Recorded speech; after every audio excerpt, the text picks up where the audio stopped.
It all began with the arrival of a small woman with raven hair and a riveting gaze.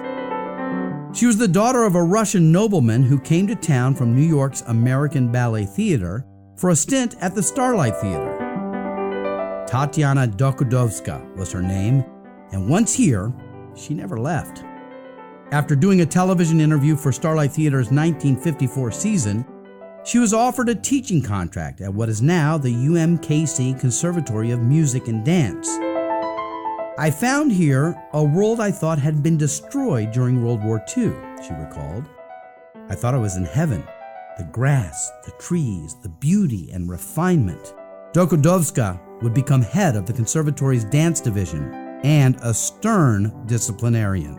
Hair must be in a bun. No talking. No bathroom breaks.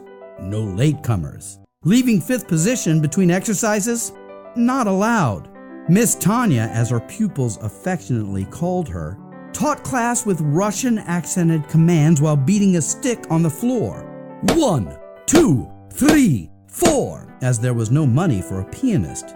But after 3 years, 25 of her most promising students became the first version of Kansas City Ballet. The company had its premiere performance in April 1957 at the Victoria Theater, which later became the Lyric, performing Les Sylphides and Ruse d'Amour. An audience of 1,100 approved. The review in the Kansas City Times was complimentary. Later that year, the Kansas City Civic Ballet was incorporated as a nonprofit organization with a board of directors and business manager. Kansas City Ballet was on its way.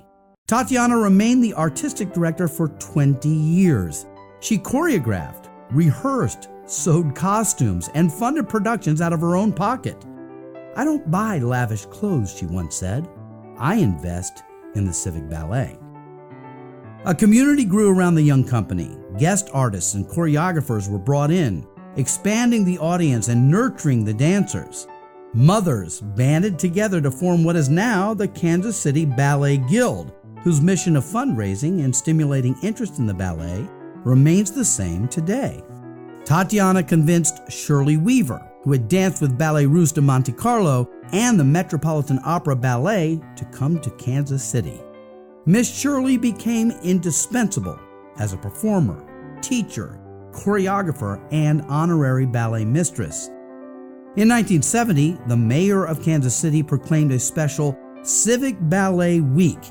In the mid-70s, subscription season tickets were sold for the very first time, and the Kansas City Philharmonic Orchestra played live for performances.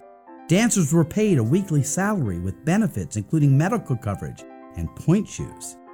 Tatiana stepped down as artistic director in 1976, but she continued to teach at the UMKC Conservatory until 1989.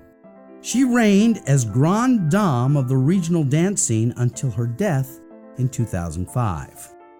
Tatiana Dokoudovska had established a ballet company for Kansas City. Its longevity and success would require continued tending, growth, and passion.